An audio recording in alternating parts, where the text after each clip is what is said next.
আচ্ছা দামটা কত? 10,000 টাকা। আচ্ছা আপনি ওষুধ রেডি করেন, আমি এখনই নিচ্ছি। হ্যাঁ ছোট ভাইয়া, ভাইয়া একটা ওষুধ লাগবে তো, খুব আর্জেন্ট, 10,000 টাকা লাগবে। তাহলে আমি অনেকটা তো বাসায় ফিরেছি, এখন একটু ঘুমাবো। ওষুধটা তো আর্জেন্ট লাগবে, এখন আমি কি করবো? তুই ভাইয়াকে কল কর। রেডি হচ্ছে না কেন? তোমারটা এখন শেষই হয়নি, আরো ঘন্টাখানেক বসে লাগবে। মেয়েদের সাজগোজ নিয়ে একদম কথা বলবে না। ঠিক আছে, সুন্দরী মেয়ে বিয়ে করেছো, আর সুন্দরী মেয়েদের একটু সাজতে হয়। আমাকে সুন্দর না লাগলে ঠিকই তোর বন্ধুর বউয়ের দিকে তাকিয়ে থাকতো, তোকে নিজের বউ থেকে বন্ধুর বউ সুন্দর। তোর ফোন করবো, ধরা দরকার নেই। জরুরি কিছু হতে পারে। জরুরি হোক আর যাই হোক, যদি যেতে বলে বলবে যে যেতে পারবে না, দুপুরে পরে যাবে। আচ্ছা ঠিক আছে, আমি দেখছি। ভাইয়া আসসালামু আলাইকুম। হ্যাঁ বল। ভাই ওই যে বাবার ওষুধ লাগবে একটা, 10,000 টাকা, আমার কাছে তো এখন এই টাকা নাই। ঠিক আছে, আমি তোর মোবাইলে পাঠিয়ে দিচ্ছি। আচ্ছা দেখো না একটু তাড়াতাড়ি, হ্যাঁ ডাক্তার কিন্তু বলছে আর্জেন্ট লাগবে। আচ্ছা হ্যাঁ আসো না, অনেক বেলা হয়ে গেছে তো, তাড়াতাড়ি আসো। আসুন, আমাদের আসতে একটু দেরি হবে। এর মধ্যে কিছু হলে আমাকে জানাস। আচ্ছা ঠিক আছে, টাকাটা একটু পাঠাই দরকার। কি হয়েছে? বাবার একটা জরুরি ইঞ্জেকশনের দরকার, 10,000 টাকা দিতে হবে। আবার বাবার যে সিচুয়েশন, তখন কি হয় বলা যায়? সেই জন্যই বলেছিলাম যে একটা সরকারি হসপিটালে ভর্তি করাও। না, তোমাদের তো ফুটানির শেষ নাই, টাকা নাই কিন্তু ফুটানি আছে। প্রাইভেট মেডিকেলে ভর্তি করাতে হবে। এখন দাও। কই হাফিজ তো টাকা দিচ্ছে না, সব টাকা তো তুমিই দিচ্ছ, না করতে পারো না। তুমি তাড়াতাড়ি রেডি হও, ভাবতে এরকম অনেক টাকা আছে তার। টাইম বেশি নেই। আইসিইউতে একটু ডক্টর ডাকছে আপনাকে। যারা আছে তাদেরকে একটু খবর দেন। আত্মীয় স্বজনকে তো খবর দিব, আমার আব্বার কি অবস্থা, আমার আব্বা। উনি এখন আর দুইজনে ভাইয়া হ্যাঁ তোর তোর তো সমস্যাটা কি বলতো?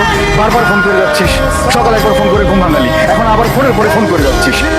আমি তো বললাম যাবে না, হয়েছি আমি রাস্তায়, শব্দ পাচ্ছিস না? এই শোন শোন, শব্দ শোন শোন, পাচ্ছিস পাচ্ছিস, গাড়ি হর্ন শুনতে পাচ্ছিস? তোমার রাস্তা হবে না ছোট ভাইয়া, আমার আব্বার নাই। চিন্তা করিস না, আমি তো আছি, তোর বড় ভাই আছে, সব চলে গেছে, তুই এখন থেকে তোর সব দায়িত্ব আমার। তুই কোনো চিন্তা করিস না ভাইয়া। ভাবি ওকে ঠিক মতো বুঝো, যে চলে গেছে সে চলেই গেছে, তাই না? আল্লাহর মাল আল্লাহ নিয়ে গেছে, এখানে আমাদের তো কোনো হাত নাই। একটু দেখ না ভাই, তাড়াতাড়ি ফর্মালিটিগুলো শেষ হলে আমরা বাবাকে নিয়ে যেতে পারি। 19,800। স্যার 19,000 না, এটা 19,66,800। কত? 19,66,800। না এটা তো হতেই পারে না, আমি কনফার্ম যে আপনার হিসাবে কোনো ভুল আছে, চেক করে নিয়ে আসুন। স্যার আমাদের সার্ভারে কোনো ভুল নাই। এই যে দেখেন, আইসিইউতে ছিল 23 দিন, সবগুলো টেস্টের মধ্যে 25%, মেডিসিনের মধ্যে 15%, আর আমরা হচ্ছে আইসিইউর মধ্যেও ডিসকাউন্ট দিয়ে দিচ্ছি। আমাদের 14 ডিসকাউন্ট দিয়ে সব কিছু দেওয়ার পরে 19,66,800 টাকা। আসেন নিচে কাউন্টার আসেন, চাইলে আপনারা আবার রিচেক করতে পারেন। আমরা তো গত মাসে আমরা ফ্ল্যাট বুকিং দিয়েছি, 30 লাখ টাকা ডাউন পেমেন্ট দিয়েছি, আর প্রত্যেক মাসে 5 লাখ টাকা করে আছে, ইনস্টলমেন্ট আছে। আমাদের হাতটা একদম খালি। ছোট তুমি দেখো কিছু করতে পারো কিনা। আমি কোথা থেকে দেখবো? বাইরে যাবো না, সেখানে তো সব টাকা পয়সা জমা দেওয়া হয়ে গেছে ভাইয়া। কিন্তু আব্বা না তোকে অনেকগুলো টাকা দিয়েছিল, যে টিউশন ফি আর থাকা খাওয়ার খরচ। হ্যাঁ সেখান থেকে দাও। ভাবি একটু বোঝার চেষ্টা করো, সেগুলো থাকে নাকি? ও আচ্ছা, তুমি এর মধ্যে পেনশনের টাকা উঠে জমা দিয়ে দিয়েছো। আমার কাছে লাখ থেকে টাকা আছে, আর কিছু টাকা আমি ওখানে অফিস থেকে ম্যানেজ করছি, বাকিটা একটু তুই ম্যানেজ করবে। বাকিটা মানেও তো আরো 16 লাখ টাকা, তাই না? 16 লাখ টাকা কোথায় পাবো? আমার কাছে 1,10,20,000 টাকার মতো হবে। আমি সেখান থেকে না হয় 30-40 লাখ। তোমার কাছে 3 লাখ টাকা আছে মানে? তুমি তো বললে যে তোমার কাছে কোনো টাকা নেই, এখন 3 লাখ টাকা কোথা থেকে আসছে? ভাইয়া এখন কি আমার আব্বা এই হসপিটাল করে থাকবে?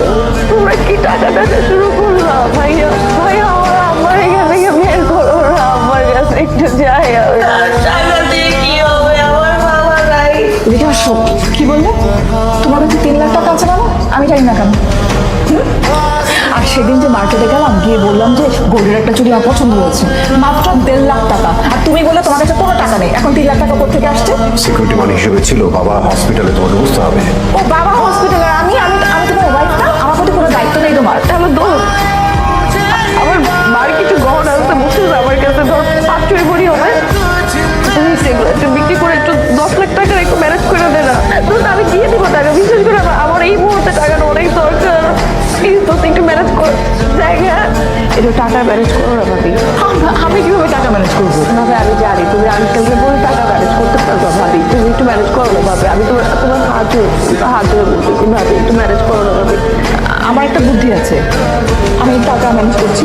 মানে তুমি তোমাদের বাড়িটা আমার নামে লিখে দাও, আর সেই বাবদ আমি তোমাকে 30 লাখ টাকা লিখে দিচ্ছি। 10 লাখ টাকা তোমার জন্য লিখে 19 লাখ টাকা তো আসছে, 11 লাখ টাকা লিখে দিলে তুমি এখন টাকা দিতে পারবা?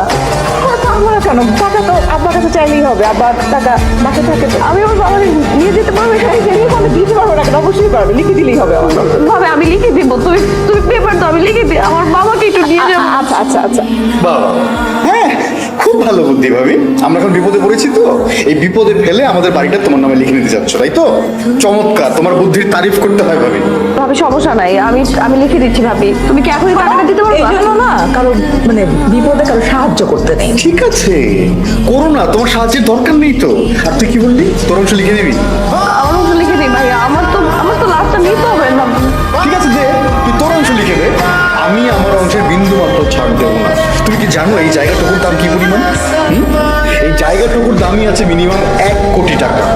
আর একটা রেডিমেড বাড়ি সহ এই জায়গার দাম মিনিমাম 1.5 কোটি টাকা। আচ্ছা তুমি তো করো না, তোমার বাড়ি বিক্রি করো, যা ইচ্ছে তা করো, লাস্ট মর্গে পড়ে আছে, করো। এত মরদ থাকলে করো না কেন? হ্যাঁ, ঠিক আছে, করবো তো।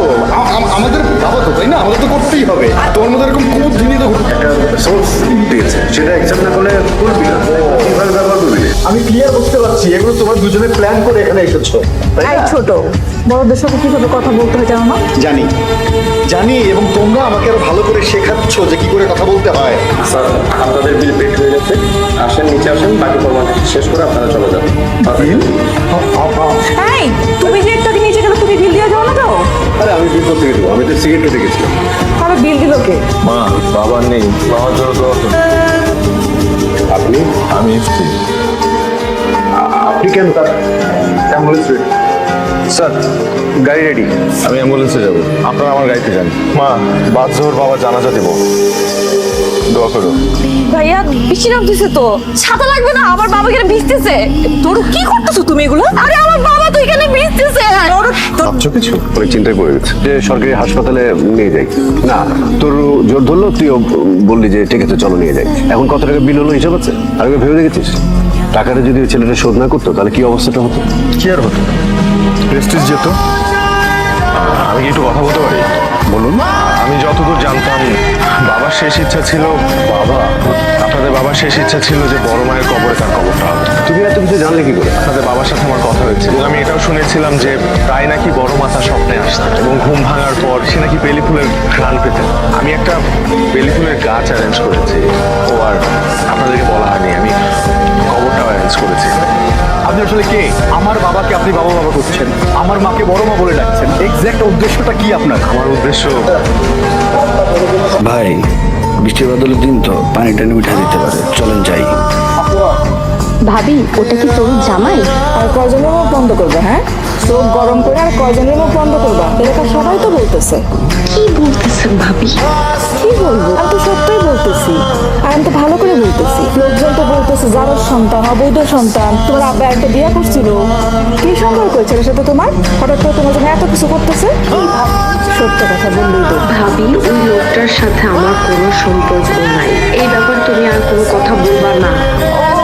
কোনো সম্পর্ক নাই, এমনি এমনি সব করতেছে। এত কিছু সবকিছু করতেছে এমনি এমনি। এটা আমি কিভাবে বলবো? আমি না তোমাকে আজকে দেখলাম। আমি তার বড় ছেলে, আমার ভাই এবং আমার পরিবারের পক্ষ থেকে আমার বাবার হয়ে আপনাদের কাছ থেকে ক্ষমা প্রার্থনা করছি। আমি জানি ওনার অর্থনৈতিক লেনদেন সবসময় ক্লিয়ার ছিল, তারপরও আপনারা কেউ যদি ওনার কাছে টাকা পেয়ে থাকেন তাহলে সেটা আমাকে বলবেন, সেই টাকাটা আমি দেবো। আর সে যদি কোনোভাবে কারো কাছ থেকে টাকা পেয়ে থাকে তাহলে সেটা এতিমখানায় দান করবেন। আপনারা শুধু আমার বাবার জন্য দোয়া করবেন। দেখছো তলে তলে আমজাদ ভাই কি কাম করছে, অথচ আমরা কত ভালো মানুষ জানতাম, অথচ তলে তলে আর একটা বিয়ে করছে। হেলা একটা বিয়ে করলো নাই, কবে করলো? যাদের সন্তান নেই। দোয়া করেন আমার আব্বার জন্য। দেখা রেখেন, কে আপনি? কেন আসছেন এখানে? কাকে বলতে হবে চলেন বলি। কেউ বলছে ওর সঙ্গে হয়তো প্রেম ছিল, গোপনে বিয়ে করেছে, এখন বাড়িতে উঠে এসেছে। আবার কেউ বলছে আমার বাপের হয়তো কোনো অবৈধ সম্পর্ক ছিল তার। আচ্ছা তুমি সত্যি করে বলো তো, তুমি কি সত্যি সত্যি আমার বাপের কোনো জারদ? প্লিজ যথেষ্ট বলেছেন, এরকম একটা ফেরেস্তার মতো মানুষকে নিয়ে আর অঙ্কুর উল্টা কথা বলবেন না, অনুরোধ করছি প্লিজ। উনি আমার বাবা। বলেছিলাম না, পিতা ফালতু সম্পর্ক, আর একদম রাইট টাইম এসে হাজির হয়েছে যাতে করে সম্পত্তির ভাগটা একদম 100% পায়। তুমি আমার বাবা, কিন্তু আমার জন্মদাতা না। আমার আসল বাবার নাম ছিল হামজাদ হোসেন। সে আপনাদের বাবার অফিসে একটা ছোট্ট চাকরি করতেন, ইলেকট্রিশিয়ান ছিলেন। হঠাৎ এক অ্যাক্সিডেন্টে আমার বাবা মারা যায়। তখন জাস্ট ইন্টার পাস করে ইউনিভার্সিটিতে উঠেছি। ভাই আপনারা একটাবার একটু আমার অবস্থানটা একটু চিন্তা করে দেখবেন। একটা ছেলের উপর দিয়ে কি যায় যখন তার বাবা হুট করে অ্যাক্সিডেন্টে মারা যায়। সংসার খরচ, বাজার খরচ, নিজের পড়াশোনা, মায়ের ওষুধ, আমি বুঝতে পারছিলাম না কিভাবে চলবো, কিভাবে আমার মা আর আমার জীবনে একটা নতুন যুদ্ধ শুরু হলো। সবকিছু অন্ধকার হয়ে আসলো। আমরা বুঝতে পারছিলাম আমরা কিভাবে সার্ভাইভ করবো। এবং সেই মুহূর্তে আপনার বাবা আসে আমাদের জীবনে। আমার মা জানতো যে আমি ভার্সিটিতে যাচ্ছি পড়াশোনা করার জন্য, কিন্তু আমি ভার্সিটিতে যেতাম না। লয়া যান 200 যেটা ধরবেন এটা ভাই। আপনার সাইজ কি ভাই? সাইজ তো এল। এই গেঞ্জিটা আপনার বানাইবো ভাই। ঠিক আছে, কত? এটা 200 ভাই। এখানে যত গেঞ্জি আছে সব 200। 40 টাকা। 40 টাকা এত বড় গেঞ্জি? কি কোন এগুলা গার্মেন্টসে কই ঝুট টুট লাগা হইছেন এখানে? ভাই না নিলে না নেন, এর উল্টা উল্টা কথা কইতেছেন। না নিলে না নেন মানে কি? আপনার গায়ে হাত দিতেছেন কেন? গায়া দিব না, চিনস তুই বলে? চিনস না তুই? 40 টাকার মাল বেচছ 200 টাকায়? আপনি আমার গেঞ্জি হলাই দিচ্ছেন। তোমার কাছে আমি এরকম ব্যবহার আশা করি। তুমি রাস্তায় মারামারি করবে এটা আমি কোনোদিন কল্পনা করতে পারি। তোমার বাবা কত কষ্ট করেছে শুধু তোমার জন্য। তুমি একটা ভালো ছাত্র, তুমি বড় হবে, স্কলারশিপ, এটা স্বপ্ন ছিল। সে যা কিছু করেছে জীবন, যা কিছু করতেছিল জীবন নিজের জন্য, সব তোমার জন্য। আমি তো গেছিলাম তোমার বাসায়, তোমার মাকে দেখলাম। তিনি তো জানেন তুমি ভার্সিটি চলে আসে, আর তুমি ভার্সিটি ফেলে রাস্তায় মারামারি করছো। আমি তো এসব তোমার কাছে আশা করি। আমি তো আমার জীবন থেকে এসব কিছু আশা করি না। আমার সাথে প্রতিদিন যা হইতেছে এগুলোর জন্য তো আমি প্রস্তুত ছিলাম। আপনি আমার মার সাথে দেখা করছেন না? আমার মার এরকম ছিল, দিন বে দিন তার শরীর আরো খারাপ হইতেছে। ডাক্তার এতগুলো টেস্ট দিছে, ওষুধ দিছে, ওষুধের টাকা কোথা থেকে জোগাড় করবো, সংসার কিভাবে চালাবো, দুই বেলা খাবো কিভাবে, কিছুই তো জানি না, কিছুই তো বুঝতেছি না। আমি তো এই হকারি এগুলো কি করি, এগুলো তো আমি বাইচা থাকার জন্য কত কি করতেছি।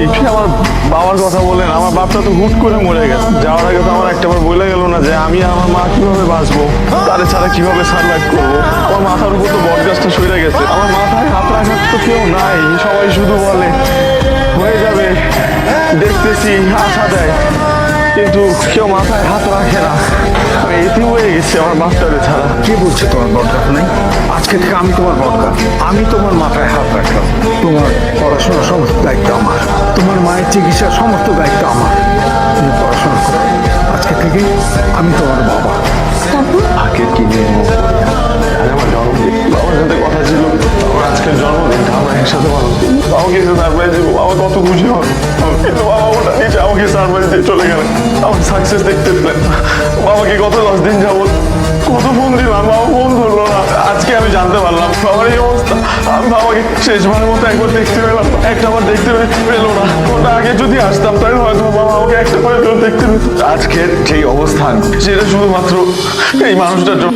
আমার নিজের শরীরের চামড়া কেটে যদি তার জন্য একটা জুতা বানিয়ে দিতে পারতাম, তাও আমি কখনো তার ঋণ শোধ করতে পারতাম। এইসব ইমোশনাল গল্প আমাদের এখানে বলে কোনো লাভ নেই ভাই। তুমি বাস্তবতায় বসে কথা বলছো। যত চমৎকার করে চিত্রনাট্য করো না কেন, আমাদের কাছে ক্লিয়ার যে তুমি কেন আমাদের বাড়িতে এসেছো। আমার বাপের সম্পত্তির ভাগ দিতে, তাই তো? তোমাকে একটা ছিটে ফোটাও ভাগ দিচ্ছি না। আমি তো এখানে অন্য একটা টুইস্ট খুঁজে পেয়েছি বলতে। তোরও যেহেতু বাবার খুব কাছাকাছি ছিল, তার মানে হচ্ছে গিয়ে তো এটা জানতো বাবা এই ছেলের সঙ্গে তোর একটা কিছু ফিক্সড করে দিচ্ছে।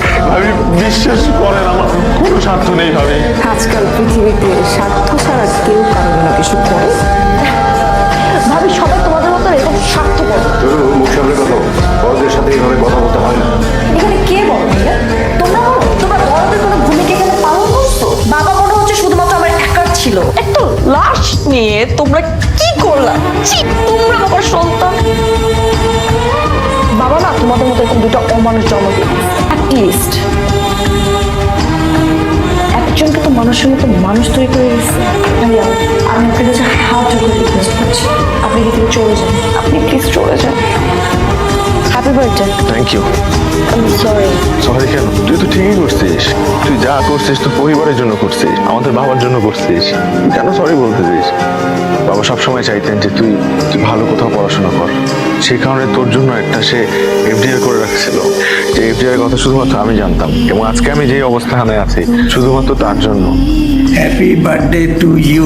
এবার আমি তোমার বার্থডে করছি, নেক্সট টাইমে তুমি তোমার বার্থডে করবে আমাকে নিয়ে, ঠিক আছে? বাবা, আমি স্কলারশিপটা পেয়ে গেছি। আমি জানি তোমার মা আমাকে সব বলে দিয়েছে, জন্যই তো বললাম এবারে জন্মদিনটা আমি পালন করছি, নেক্সট টাইমটা তুমি আমাকে নিয়ে পালন। বাবা এটা রাখো, এটা কি? এটা একটা চেক তোমার নাম। বাবা, আমি আপনার কাছ থেকে আর একটা টাকাও নিতে পারবো না। আপনি আমার জন্য যথেষ্ট করছেন। আমি পারবো না। স্কলারশিপের টাকায় তো চলবে না, আরো টাকা লাগবে। এটা কিন্তু আমার টাকা না, এটা তোমার বোনের টাকা। আমি তার পড়াশোনার জন্য একটা অ্যাপ্লাই করেছিলাম। এখন যেহেতু তোমার লাগবে, অ্যাপ্লিকেশনটা ভেঙে আমি তোমার নামে একটা চেক করে নিয়ে এসেছি। এই টাকাটা কিন্তু তোমাকে ফেরত দিতে হবে, কারণ এটা তোমার বোনের পড়াশোনার টাকা। সুতরাং এই টাকা তাকে তোমার ফেরত দিতেই হবে। আমি অনেক দোয়া করে করছি। কিন্তু বাবা, চলে যেতে যেতে সেই স্বপ্নে আমাকেও জড়ায় রেখে গেছে। এখন থেকে তোর সব দায়িত্ব আমার, তোর ভাইয়ের। পূরণ করতে হবে না বাবার স্বপ্ন? আমি তো ভেবেছিলাম বাবা মরে যাবার পর আমি এতিম হয়ে গেছি, তুমি আমার পাশে বট গাছের মতো দাঁড়াবে। এই বটগাছ সবসময় তোর মাথার উপর থাকবে। বাবার অপূর্ণতা তোকে কখনো বুঝতে দিবে না। ভালো থাকিস, তোর সবসময় আছি।